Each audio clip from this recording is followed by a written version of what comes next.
श्रीसूर्यमण्डलाष्टकम्। नमः सवित्रे जगदेकचक्षुषे जगत्प्रसूतिस्थितिनाशहेतवे त्रयीमयाय त्रिगुणात्मधारिणे विरिञ्चि नारायणशङ्करात्मने। यन्मण्डलं दीप्तिकरं विशालं रत्नप्रभं ते भ्रमणादिरूपं दारिद्र्यदुःखक्षयकारणं च पुनातु मां तत्सवितुर्वरेण्यं। यन्मण्डलं देवगणैः सुपूजितं विप्रैः स्तुतं भावनमुक्तिकोविदम् तं देवदेवं प्रणमामि सूर्यं पुनातु मां तत्सवितुर्वरेण्यं। यन्मण्डलं ज्ञानधनं त्वगम्यं त्रैलोक्यपूज्यं त्रिगुणात्मरूपं समस्ततेजोमयदिव्यरूपं पुनातु मां तत्सवितुर्वरेण्यं। यन्मण्डलं गूढमतिप्रबोधं धर्मस्य वृद्धिं कुरुते जनानां यत्सर्वपापक्षयकारणं च पुनातु मां तत्सवितुर्वरेण्यं। यन्मण्डलं व्याधिविनाशदक्षं यदृग्यजुःसामसु सम्प्रगीतं प्रकाशितं येन च भूर्भुवः स्वः पुनातु मां तत्सवितुर्वरेण्यं। यन्मण्डलं वेदविदो वदन्ति गायन्ति यच्चारणसिद्धसङ्घाः यद्योगिनो योगजुषां च सङ्घाः पुनातु मां तत्सवितुर्वरेण्यं। यन्मण्डलं सर्वजनेषु पूजितं ज्योतिश्च कुर्यादिह मर्त्यलोके यत्कालकल्पक्षयकारणं च पुनातु मां तत्सवितुर्वरेण्यं। यन्मण्डलं विश्वसृजां प्रसिद्धमुत्पत्तिरक्षाप्रलयप्रगल्भम् यस्मिन् जगत्संहरतेऽखिलं च पुनातु मां तत्सवितुर्वरेण्यं। यन्मण्डलं सर्वगतस्य विष्णो रात्मा परं धाम विशुद्धतत्त्वं सूक्ष्मान्तरैर्योगपथानुगम्यं पुनातु मां तत्सवितुर्वरेण्यं। यन्मण्डलं वेदविदो वदन्ति गायन्ति तच्चारणसिद्धसङ्घाः यन्मण्डलं वेदविदः स्मरन्ति पुनातु मां तत्सवितुर्वरेण्यं। यन्मण्डलं वेदविदोपगीतं यद्योगिनां योगपथानुगम्यं तत्सर्ववेदं प्रणमामि सूर्यं पुनामि मां तत्सवितुर्वरेण्यं। मण्डलाष्टतयं पुण्यं यः पठेत् सततं नरः सर्वपापविशुद्धात्मा सूर्यलोके महीयते। सूर्याष्टकं साम्ब उवाच आदिदेव नमस्तुभ्यं प्रसीद मम भास्कर दिवाकर नमस्तुभ्यं प्रभाकर नमोऽस्तु ते। सप्ताश्वरथमारूढं प्रचण्डं कश्यपात्मजं श्वेतपद्मधरं देवं तं सूर्यं प्रणमाम्यहं। लोहितं रथमारूढं सर्वलोकपितामहं महापापहरं देवं तं सूर्यं प्रणमाम्यहं। त्रैगुण्यं च महासूरं ब्रह्मा विष्णुमहेश्वरं महापापहरं देवं तं सूर्यं प्रणमाम्यहं। बृंहतं तेजपुञ्जं च वायुमाकाशमेव च प्रभुं च सर्वलोकानां तं सूर्यं प्रणमाम्यहं। बन्धूकपुष्पसङ्काशं हारकुण्डलभूषितम् एकचक्रधरं देवं तं सूर्यं प्रणमाम्यहं तं सूर्यं जगत्कर्तारं महातेजः प्रदीप्यनं महापापहरं देवं तं सूर्यं प्रणमाम्यहं तं सूर्यं जगतां नाथं ज्ञानविज्ञानमोक्षदं महापापहरं देवं तं सूर्यं प्रणमाम्यहं सूर्याष्टकं पठेन्नित्यं ग्रहपीडाप्रणाशनम् अपुत्रो लभते पुत्रं दरिद्रो धनवान् भवेत् आमिषं मधुपानं च यः करोति रवेर्दिने सप्तजन्म भवेद्रोगी प्रतिजन्म दरिद्रता स्त्रीतैलमधुमांसानि यस्त्यजेत्तु रवेर्दिने न व्याधिः शोकदारिद्र्यं सूर्यलोकं स गच्छति न व्याधिः शोकदारिद्र्यं सूर्यलोकं स गच्छति। सूर्याष्टकं सम्पूर्णम्। श्री आदित्य हृदय स्तोत्रम्। ततो युद्ध परिश्रान्तं समरे चिन्तया स्थितं रावणं चाग्रतो दृष्ट्वा युद्धाय समुपस्थितं दैवतैश्च समागम्य द्रष्टुमभ्यागतो रणम् उपगम्याब्रवीद्राममगस्त्यो भगवांस्तदा राम राम महाबाहो शृणु गुह्यं सनातनं येन सर्वा नरीन् वत्स समरे विजयिष्यसे आदित्यहृदयं पुण्यं सर्वशत्रुविनाशनं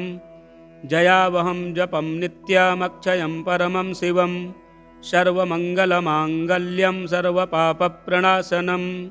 चिन्ताशोकप्रशमनमायुर्वर्धनमुत्तमं रश्मिमन्तं समुद्यन्तं देवासुरनमस्कृतं पूजयस्व विवस्वन्तं भास्करं भुवनेश्वरं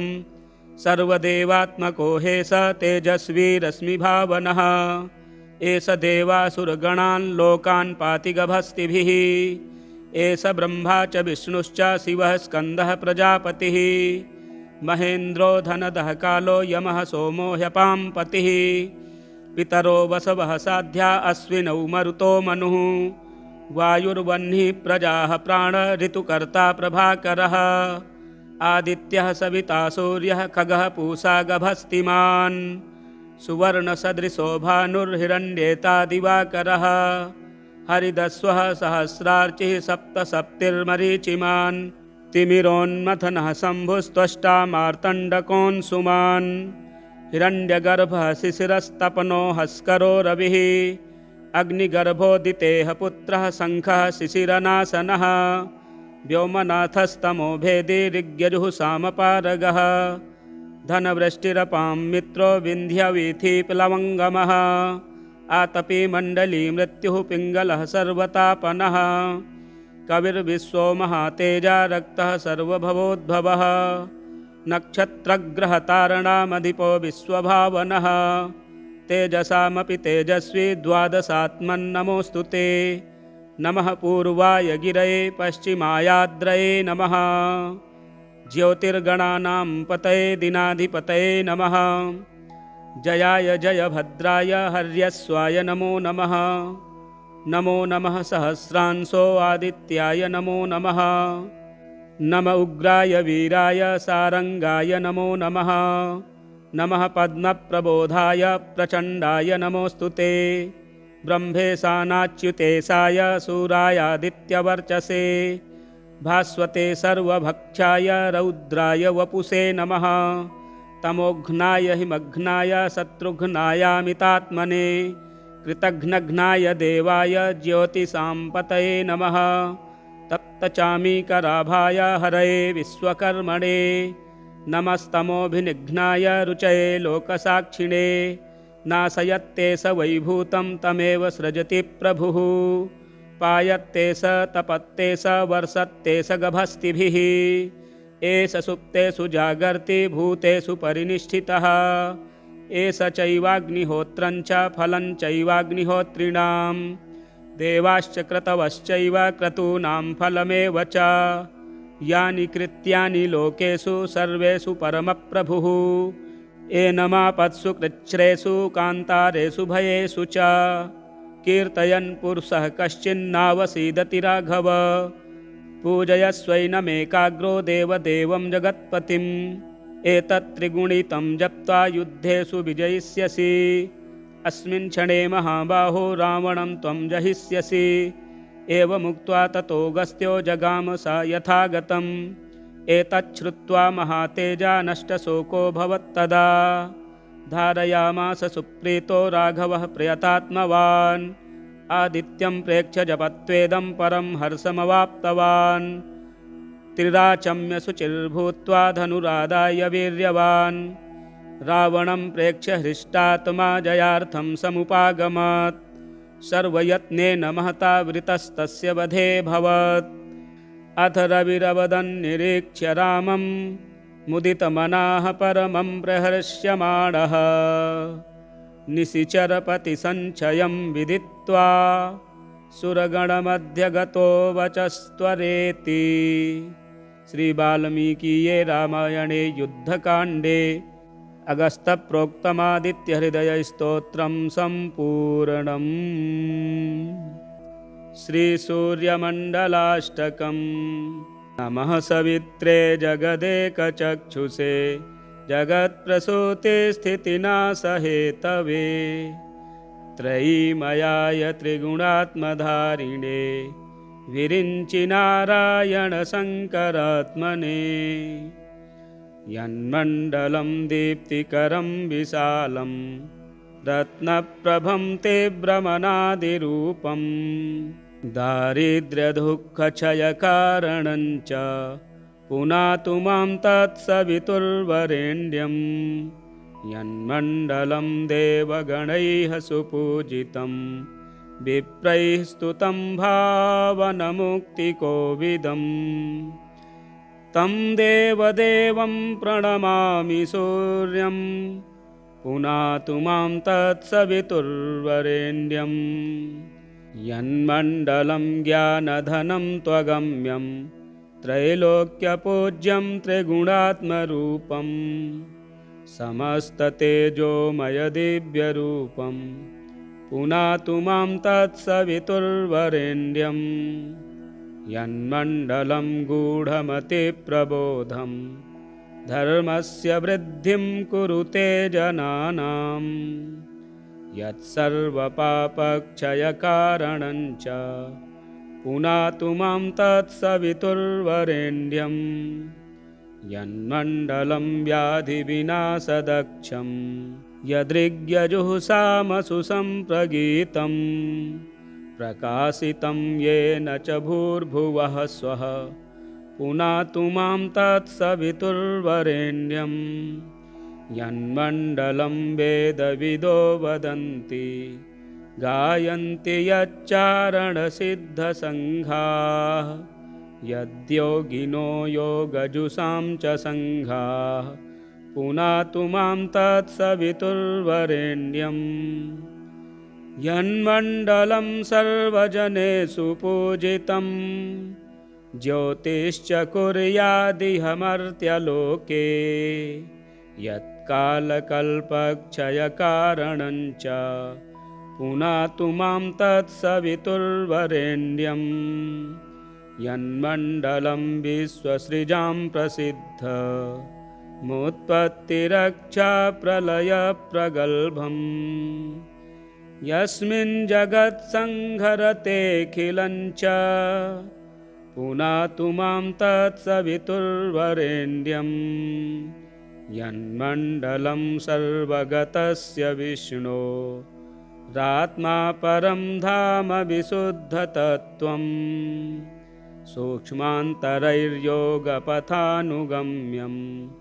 पुनातु मां तत्सवितुर्वरेण्यं यन्मण्डलं वेदविदो वदन्ति गायन्ति तच्चारणसिद्धसङ्घाः यन्मण्डलं वेदविदः स्मरन्ति पुनातु मां तत्सवितुर्वरेण्यं यन्मण्डलं वेदविदोपगीतं यद्योगिनां योगपथानुगम्यं तत्सर्ववेदं प्रणमामि सूर्यं पुनामिमां तत्सवितुर्वरेण्यं मण्डलाष्टतयं पुण्यं यः पठेत् सततं नरः सर्वपापविशुद्धात्मा सूर्यलोके महीयते। सूर्याष्टकं साम्ब उवाच आदिदेव नमस्तुभ्यं प्रसीद मम भास्कर दिवाकर नमस्तुभ्यं प्रभाकर नमोऽस्तु ते। सप्ताश्वरथमारूढं प्रचण्डं कश्यपात्मजं श्वेतपद्मधरं देवं तं सूर्यं प्रणमाम्यहं। लोहितं रथमारूढं सर्वलोकपितामहं महापापहरं देवं तं सूर्यं प्रणमाम्यहं। त्रैगुण्यं च महासूरं ब्रह्मा विष्णुमहेश्वरं महापापहरं देवं तं सूर्यं प्रणमाम्यहं। बृंहतं तेजपुञ्जं च वायुमाकाशमेव च प्रभुं च सर्वलोकानां तं सूर्यं प्रणमाम्यहं। बन्धूकपुष्पसङ्काशं हारकुण्डलभूषितम् एकचक्रधरं देवं तं सूर्यं प्रणमाम्यहं। तं सूर्यं जगत्कर्तारं महातेजः प्रदीप्यनं महापापहरं देवं तं सूर्यं प्रणमाम्यहं। तं सूर्यं जगतां नाथं ज्ञानविज्ञानमोक्षदं महापापहरं देवं तं सूर्यं प्रणमाम्यहं। सूर्याष्टकं पठेन्नित्यं ग्रहपीडाप्रणाशनम् अपुत्रो लभते पुत्रं दरिद्रो धनवान् भवेत्। आमिषं मधुपानं च यः करोति रवेर्दिने 7 जन्म भवेद्रोगी प्रतिजन्म दरिद्रता। स्त्रीतैलमधुमांसानि यस्त्यजेत्तु रवेर्दिने न व्याधिशोकदारिद्र्यं सूर्यलोकं स गच्छति। न व्याधिशोकदारिद्र्यं सूर्यलोकं स गच्छति। सूर्याष्टकं सम्पूर्णम्। श्री आदित्य हृदय स्तोत्रम् ततो युद्धपरिश्रान्तं समरे चिन्तया स्थितं रावणं चाग्रतो दृष्ट्वा युद्धाय समुपस्थितं दैवतैश्च समागम्य द्रष्टुमभ्यागतो रणम् उपगम्याब्रवीद् राममगस्त्यो भगवांस्तदा राम राम महाबाहो शृणु गुह्यं सनातनं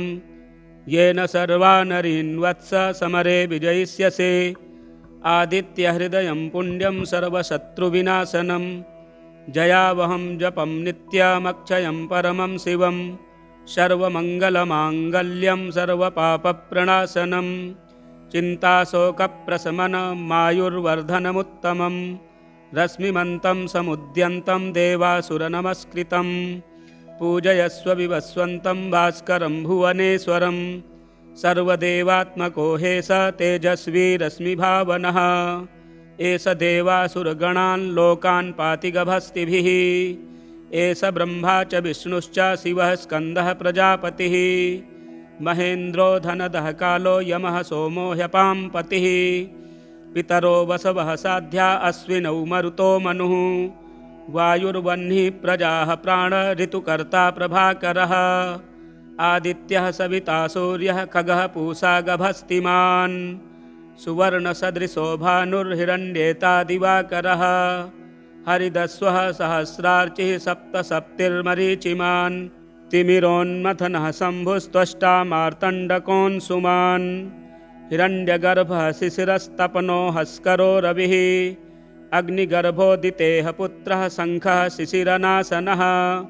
व्योमनाथस्तमो भेदी ऋग्यजुः सामपारगः धनवृष्टिरपां मित्रो विन्ध्यवीथिप्लवङ्गमः आतपी मण्डली मृत्युः पिङ्गलः सर्वतापनः कविर्विश्वो महातेजा रक्तः सर्वभवोद्भवः नक्षत्रग्रहतारणामधिपो विश्वभावनः तेजसामपि तेजस्वी द्वादशात्मन्नमोऽस्तु ते नमः पूर्वाय गिरये पश्चिमायाद्रये नमः ज्योतिर्गणानां पतये दिनाधिपतये नमः जयाय जयभद्राय हर्यस्वाय नमो नमः नमो नमः सहस्रांशो आदित्याय नमो नमः नम उग्राय वीराय सारंगाय नमो नमः। नमः पद्मप्रबोधाय प्रचण्डाय नमोऽस्तुते। ब्रह्मेशानाच्युतेशाय सूरायादित्यवर्चसे भास्वते सर्वभक्षाय रौद्राय वपुषे नमः। तमोघ्नाय हिमघ्नाय शत्रुघ्नायामितात्मने कृतघ्नघ्नाय देवाय ज्योतिषाम्पतये नमः। तप्तचामीकराभाय हरये विश्वकर्मणे नमस्तमोभिनिघ्नाय रुचये लोकसाक्षिणे नाशयत्ते स वैभूतं तमेव सृजति प्रभुः पायत्ते स तपत्ते स वर्षत्ते स गभस्तिभिः एष सुप्तेषु जागर्ति भूतेषु परिनिष्ठितः एष चैवाग्निहोत्रं च फलं चैवाग्निहोत्रिणां देवाश्च क्रतवश्चैव क्रतूनां फलमेव च यानि कृत्यानि लोकेषु सर्वेषु परमप्रभुः एनमापत्सु कृच्छ्रेषु कान्तारेषु भयेषु च कीर्तयन् पुरुषः कश्चिन्नावसीदति राघव पूजयस्वैनमेकाग्रो देवदेवं जगत्पतिम् एतत् त्रिगुणितं जप्त्वा युद्धेषु विजयिष्यसि अस्मिन् क्षणे महाबाहो रावणं त्वं जहिष्यसि एवमुक्त्वा ततोऽगस्त्यो जगाम स यथागतम् एतच्छ्रुत्वा महातेजा नष्टशोकोऽभवत्तदा धारयामास सुप्रीतो राघवः प्रयतात्मवान् आदित्यं प्रेक्ष्य जपत्वेदं परं हर्षमवाप्तवान् त्रिराचम्य शुचिर्भूत्वा धनुरादाय वीर्यवान् रावणं प्रेक्ष्य हृष्टात्मा जयार्थं समुपागमत् सर्वयत्नेन महता वृतस्तस्य वधेऽभवत् अथ रविरवदन्निरीक्ष्य रामं मुदितमनाः परमं प्रहर्ष्यमाणः निशिचरपतिसञ्चयं विदित्वा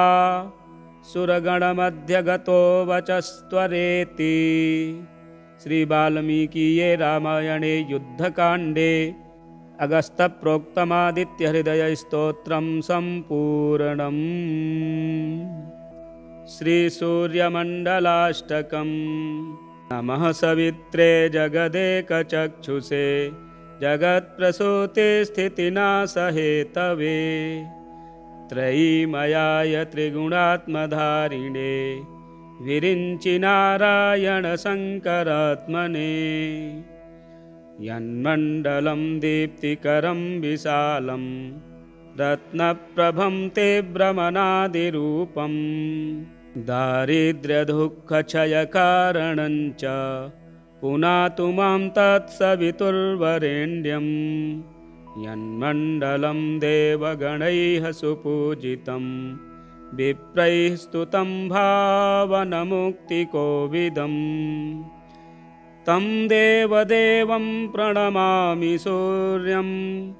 पुनातु मां तत्सवितुर्वरेण्यं यन्मण्डलं ज्ञानधनं त्वगम्यं त्रैलोक्यपूज्यं त्रिगुणात्मरूपं समस्ततेजोमयदिव्यरूपं पुनातु मां तत्सवितुर्वरेण्यं यन्मण्डलं गूढमतिप्रबोधं धर्मस्य वृद्धिं कुरुते जनानां यत्सर्वपापक्षयकारणं च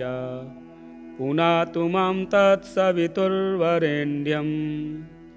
यन्मण्डलं व्याधिविनाशदक्षं यदृग्यजुःसामसु सम्प्रगीतं प्रकाशितं येन च भूर्भुवः स्वः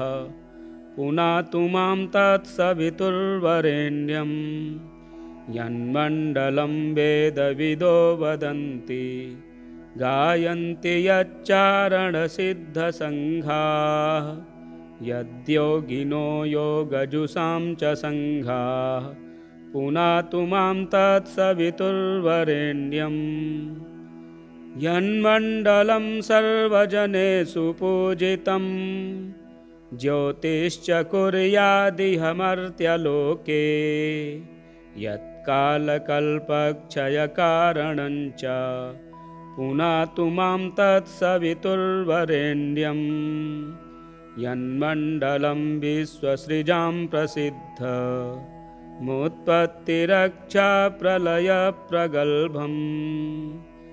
यस्मिन् जगत्संहरतेऽखिलं च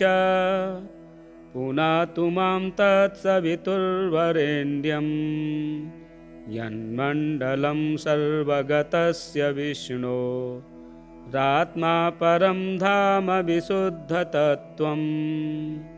सूक्ष्मान्तरैर्योगपथानुगम्यं पुनातु मां तत्सवितुर्वरेण्यं यन्मण्डलं वेदविदो वदन्ति गायन्ति तच्चारणसिद्धसङ्घाः यन्मण्डलं वेदविदः स्मरन्ति पुनातु मां तत्सवितुर्वरेण्यं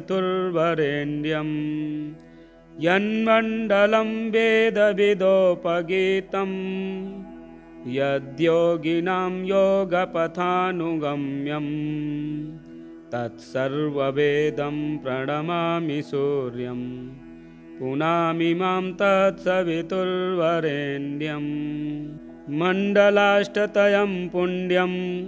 यः पठेत् सततं नरः सर्वपापविशुद्धात्मा सूर्यलोके महीयते। सूर्याष्टकं साम्ब उवाच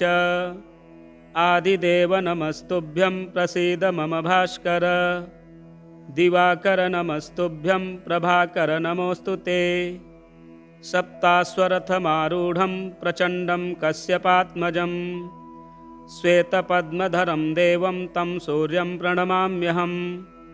लोहितं रथमारूढं सर्वलोकपितामहं महापापहरं देवं तं सूर्यं प्रणमाम्यहं त्रैगुण्यं च महासूरं ब्रह्मा विष्णुमहेश्वरं महापापहरं देवं तं सूर्यं प्रणमाम्यहं बृंहतं तेजपुञ्जं च वायुमाकाशमेव च प्रभुं च सर्वलोकानां तं सूर्यं प्रणमाम्यहं बन्धूकपुष्पसङ्काशं हारकुण्डलभूषितम् एकचक्रधरं देवं तं सूर्यं प्रणमाम्यहं तं सूर्यं जगत्कर्तारं महातेजः प्रदीप्यनं महापापहरं देवं तं सूर्यं प्रणमाम्यहं तं सूर्यं जगतां नाथं ज्ञानविज्ञानमोक्षदं महापापहरं देवं तं सूर्यं प्रणमाम्यहं सूर्याष्टकं पठेन्नित्यं ग्रहपीडाप्रणाशनम् अपुत्रो लभते पुत्रं दरिद्रो धनवान् भवेत् आमिषं मधुपानं च यः करोति रवेर्दिने सप्तजन्म भवेद्रोगी प्रतिजन्म दरिद्रता स्त्रीतैलमधुमांसानि यस्त्यजेत्तु रवेर्दिने न व्याधिशोकदारिद्र्यं सूर्यलोकं स गच्छति न व्याधिशोकदारिद्र्यं सूर्यलोकं स गच्छति। सूर्याष्टकं सम्पूर्णम्। श्री आदित्य हृदय स्तोत्रम्। ततो युद्ध परिश्रान्तं समरे चिन्तया स्थितं रावणं चाग्रतो दृष्ट्वा युद्धाय समुपस्थितं दैवतैश्च समागम्य द्रष्टुमभ्यागतो रणम् उपगम्याब्रवीद्राममगस्त्यो भगवांस्तदा राम राम महाबाहो शृणुगुह्यं सनातनं येन सर्वा नरीन् वत्स समरे विजयिष्यसे आदित्यहृदयं पुण्यं सर्वशत्रुविनाशनं जयावहं जपं नित्यमक्षयं परमं शिवं सर्वमङ्गलमाङ्गल्यं सर्वपापप्रणाशनं चिन्ताशोकप्रशमनमायुर्वर्धनमुत्तमं रश्मिमन्तं समुद्यन्तं देवासुरनमस्कृतं पूजयस्व विवस्वन्तं भास्करं भुवनेश्वरं सर्वदेवात्मको हेस तेजस्वी रश्मिभावनः एष देवासुरगणान् लोकान् पाति गभस्तिभिः एष ब्रह्मा च विष्णुश्च शिवः स्कन्दः प्रजापतिः महेन्द्रो धनदः कालो यमः सोमो ह्यपां पतिः पितरो वसवः साध्या अश्विनौ मरुतो मनुः वायुर्वह्निः प्रजाः प्राण ऋतुकर्ता प्रभाकरः आदित्यः सविता सूर्यः खगः पूषा गभस्तिमान् सुवर्णसदृशो भानुर्हिरण्येता दिवाकरः हरिदस्वः सहस्रार्चिः सप्तसप्तिर्मरीचिमान् तिमिरोन्मथनः शम्भुस्त्वष्टा मार्तण्डकोऽंशुमान् हिरण्यगर्भः शिशिरस्तपनो हस्करो रविः अग्निगर्भोदितेः पुत्रः शङ्खः शिशिरनाशनः व्योमनाथस्तमो भेदी ऋग्यजुः सामपारगः धनवृष्टिरपां मित्रो विन्ध्यवीथीप्लवङ्गमः आतपी मण्डली मृत्युः पिङ्गलः सर्वतापनः कविर्विश्वो महातेजा रक्तः सर्वभवोद्भवः नक्षत्रग्रहतारणामधिपो विश्वभावनः तेजसामपि तेजस्वी द्वादशात्मन्नमोऽस्तु ते नमः पूर्वाय गिरये पश्चिमायाद्रये नमः ज्योतिर्गणानां पतये दिनाधिपतये नमः जयाय जयभद्राय हर्यस्वाय नमो नमः नमो नमः सहस्रांशो आदित्याय नमो नमः नम उग्राय वीराय सारंगाय नमो नमः नमः पद्मप्रबोधाय प्रचण्डाय नमोऽस्तु ते ब्रह्मेशानाच्युतेशाय सूरायादित्यवर्चसे भास्वते सर्वभक्षाय रौद्राय वपुषे नमः तमोघ्नाय हिमघ्नाय शत्रुघ्नायामितात्मने कृतघ्नघ्नाय देवाय ज्योतिषां पतये नमः तप्तचामीकराभाय हरये विश्वकर्मणे नमस्तमोभिनिघ्नाय रुचये लोकसाक्षिणे नाशयत्ते स वैभूतं तमेव सृजति प्रभुः पायत्ते स तपत्ते स वर्षत्ते स गभस्तिभिः एष सुप्तेषु जागर्ति भूतेषु परिनिष्ठितः एष चैवाग्निहोत्रं च फलं चैवाग्निहोत्रिणां देवाश्च क्रतवश्चैव क्रतूनां फलमेव च यानि कृत्यानि लोकेषु सर्वेषु परमप्रभुः एनमापत्सु कृच्छ्रेषु कान्तारेषु भयेषु च कीर्तयन् पुरुषः कश्चिन्नावसीदति राघव पूजयस्वैनमेकाग्रो देवदेवं जगत्पतिम् एतत् त्रिगुणितं जप्त्वा युद्धेषु विजयिष्यसि अस्मिन् क्षणे महाबाहो रावणं त्वं जहिष्यसि एवमुक्त्वा ततोऽगस्त्यो जगाम स यथागतम् एतच्छ्रुत्वा महातेजा नष्टशोको भवत्तदा धारयामास सुप्रीतो राघवः प्रयतात्मवान् आदित्यं प्रेक्ष्य जपत्वेदं परं हर्षमवाप्तवान् त्रिराचम्य शुचिर्भूत्वा धनुरादाय वीर्यवान् रावणं प्रेक्ष्य हृष्टात्मा जयार्थं समुपागमत् सर्वयत्नेन महता वृतस्तस्य वधेऽभवत् अथ रविरवदन्निरीक्ष्य रामं मुदितमनाः परमं प्रहर्ष्यमाणः निशिचरपतिसञ्चयं विदित्वा सुरगणमध्यगतो वचस्त्वरेति। श्रीवाल्मीकीये रामायणे युद्धकाण्डे अगस्त्यप्रोक्तमादित्यहृदयस्तोत्रं सम्पूर्णम्। श्रीसूर्यमण्डलाष्टकम्। नमः सवित्रे जगदेकचक्षुषे जगत्प्रसूतिस्थितिनाशहेतवे त्रयीमयाय त्रिगुणात्मधारिणे विरिञ्चि नारायणशङ्करात्मने यन्मण्डलं दीप्तिकरं विशालं रत्नप्रभं ते भ्रमणादिरूपं दारिद्र्यदुःखक्षयकारणं च पुनातु मां तत्सवितुर्वरेण्यं यन्मण्डलं देवगणैः सुपूजितं विप्रैः स्तुतं भावनमुक्तिकोविदम् तं देवदेवं प्रणमामि सूर्यं पुनातु मां तत्सवितुर्वरेण्यं यन्मण्डलं ज्ञानधनं त्वगम्यं त्रैलोक्यपूज्यं त्रिगुणात्मरूपं समस्ततेजोमयदिव्यरूपं पुनातु मां तत्सवितुर्वरेण्यं यन्मण्डलं गूढमतिप्रबोधं धर्मस्य वृद्धिं कुरुते जनानां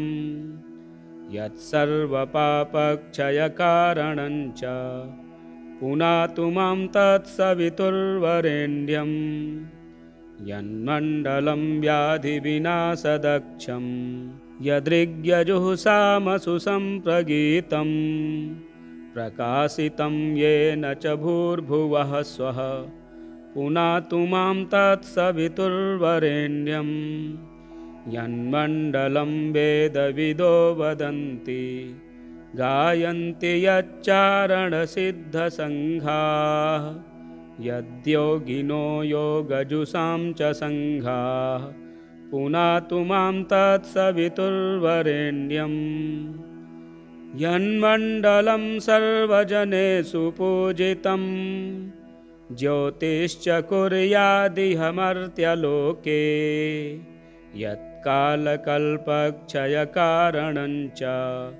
पुनातु मां तत्सवितुर्वरेण्यं यन्मण्डलं विश्वसृजां प्रसिद्धमुत्पत्तिरक्षाप्रलयप्रगल्भम् यस्मिन् जगत्संहरतेऽखिलं च पुनातु मां तत्सवितुर्वरेण्यं यन्मण्डलं सर्वगतस्य विष्णो रात्मा परं धाम विशुद्धतत्त्वं सूक्ष्मान्तरैर्योगपथानुगम्यं पुनातु मां तत्सवितुर्वरेण्यं यन्मण्डलं वेदविदो वदन्ति गायन्ति तच्चारणसिद्धसङ्घाः यन्मण्डलं वेदविदः स्मरन्ति पुनातु मां तत्सवितुर्वरेण्यं यन्मण्डलं वेदविदोपगीतं यद्योगिनां योगपथानुगम्यं तत्सर्ववेदं प्रणमामि सूर्यं पुनामि मां तत्सवितुर्वरेण्यं मण्डलाष्टतयं पुण्यं यः पठेत् सततं नरः सर्वपापविशुद्धात्मा सूर्यलोके महीयते। सूर्याष्टकं साम्ब उवाच आदिदेव नमस्तुभ्यं प्रसीद मम भास्कर दिवाकर नमस्तुभ्यं प्रभाकर नमोऽस्तु ते सप्ताश्वरथमारूढं प्रचण्डं कश्यपात्मजं श्वेतपद्मधरं देवं तं सूर्यं प्रणमाम्यहं लोहितं रथमारूढं सर्वलोकपितामहं महापापहरं देवं तं सूर्यं प्रणमाम्यहं त्रैगुण्यं च महासूरं ब्रह्मा विष्णुमहेश्वरं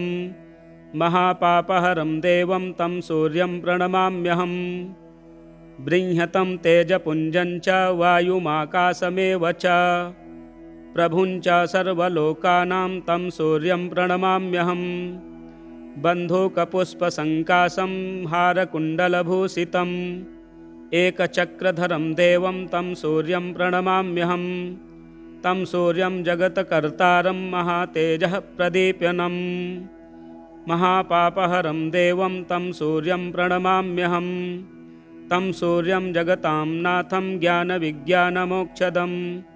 महापापहरं देवं तं सूर्यं प्रणमाम्यहं सूर्याष्टकं पठेन्नित्यं ग्रहपीडाप्रणाशनम् अपुत्रो लभते पुत्रं दरिद्रो धनवान् भवेत्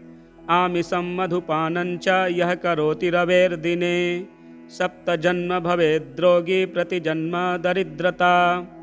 स्त्रीतैलमधुमांसानि यस्त्यजेत्तु रवेर्दिने न व्याधिशोकदारिद्र्यं सूर्यलोकं स गच्छति न व्याधिशोकदारिद्र्यं सूर्यलोकं स गच्छति। सूर्याष्टकं सम्पूर्णम्। श्री आदित्य हृदय स्तोत्रम् ततो युद्ध परिश्रान्तं समरे चिन्तया स्थितं रावणं चाग्रतो दृष्ट्वा युद्धाय समुपस्थितं दैवतैश्च समागम्य द्रष्टुमभ्यागतो रणम् उपगम्याब्रवीद् राममगस्त्यो भगवांस्तदा राम राम महाबाहो शृणु गुह्यं सनातनं येन सर्वा नरीन् वत्स समरे विजयिष्यसे आदित्यहृदयं पुण्यं सर्वशत्रुविनाशनं जयावहं जपं नित्यमक्षयं परमं शिवं सर्वमङ्गलमाङ्गल्यं सर्वपापप्रणाशनं चिन्ताशोकप्रशमनमायुर्वर्धनमुत्तमं रश्मिमन्तं समुद्यन्तं देवासुरनमस्कृतं पूजयस्व विवस्वन्तं भास्करं भुवनेश्वरं सर्वदेवात्मको हे स तेजस्वी रश्मिभावनः एष देवासुरगणान् लोकान् पाति गभस्तिभिः एष ब्रह्मा च विष्णुश्च शिवः स्कन्दः प्रजापतिः महेन्द्रो धनदः कालो यमः सोमो ह्यपां पतिः पितरो वसवः साध्या अश्विनौ मरुतो मनुः वायुर्वह्निः प्रजाः प्राण ऋतुकर्ता प्रभाकरः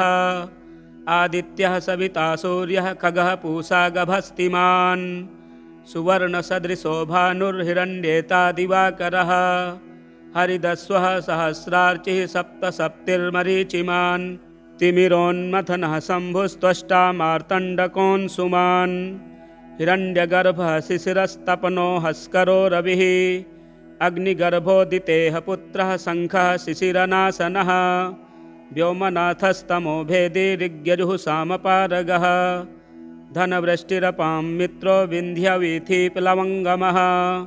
आतपी मण्डली मृत्युः पिङ्गलः सर्वतापनः कविर्विश्वो महातेजा रक्तः सर्वभवोद्भवः नक्षत्रग्रहतारणामधिपो विश्वभावनः तेजसामपि तेजस्वी द्वादशात्मन्नमोऽस्तु ते नमः पूर्वाय गिरये पश्चिमायाद्रये नमः ज्योतिर्गणानां पतये दिनाधिपतये नमः जयाय जयभद्राय हर्यस्वाय नमो नमः नमो नमः सहस्रांशो आदित्याय नमो नमः नम उग्राय वीराय सारंगाय नमो नमः नमः पद्मप्रबोधाय प्रचण्डाय नमोऽस्तु ते ब्रह्मेशानाच्युतेशाय सूरायादित्यवर्चसे भास्वते सर्वभक्षाय रौद्राय वपुषे नमः तमोघ्नाय हिमघ्नाय शत्रुघ्नायामितात्मने कृतघ्नघ्नाय देवाय ज्योतिषां पतये नमः तप्तचामीकराभाय हरये विश्वकर्मणे नमस्तमोभिनिघ्नाय रुचये लोकसाक्षिणे नाशयत्ते स वैभूतं तमेव सृजति प्रभुः पायत्ते स तपत्ते स वर्षत्ते स गभस्तिभिः एष सुप्तेषु जागर्ति भूतेषु परिनिष्ठितः एष चैवाग्निहोत्रं च फलं चैवाग्निहोत्रिणां देवाश्च क्रतवश्चैव क्रतूनां फलमेव च यानि कृत्यानि लोकेषु सर्वेषु परमप्रभुः एनमापत्सु कृच्छ्रेषु कान्तारेषु भयेषु च कीर्तयन् पुरुषः कश्चिन्नावसीदति राघव पूजयस्वैनमेकाग्रो देवदेवं जगत्पतिम् एतत् त्रिगुणितं जप्त्वा युद्धेषु विजयिष्यसि अस्मिन् क्षणे महाबाहो रावणं त्वं जहिष्यसि एवमुक्त्वा ततोऽगस्त्यो जगाम स यथागतम् एतच्छ्रुत्वा महातेजा नष्टशोकोऽभवत्तदा धारयामास सुप्रीतो राघवः प्रयतात्मवान् आदित्यं प्रेक्ष्य जपत्वेदं परं हर्षमवाप्तवान् त्रिराचम्य शुचिर्भूत्वा धनुरादाय वीर्यवान् रावणं प्रेक्ष्य हृष्टात्मा जयार्थं समुपागमत् सर्वयत्नेन महता वृतस्तस्य वधेऽभवत् अथ रविरवदन्निरीक्ष्य रामं मुदितमनाः परमं प्रहर्ष्यमाणः निशिचरपतिसञ्चयं विदित्वा सुरगणमध्यगतो वचस्त्वरेति। श्रीवाल्मीकीये रामायणे युद्धकाण्डे अगस्त्यप्रोक्तमादित्यहृदयस्तोत्रं सम्पूर्णम्।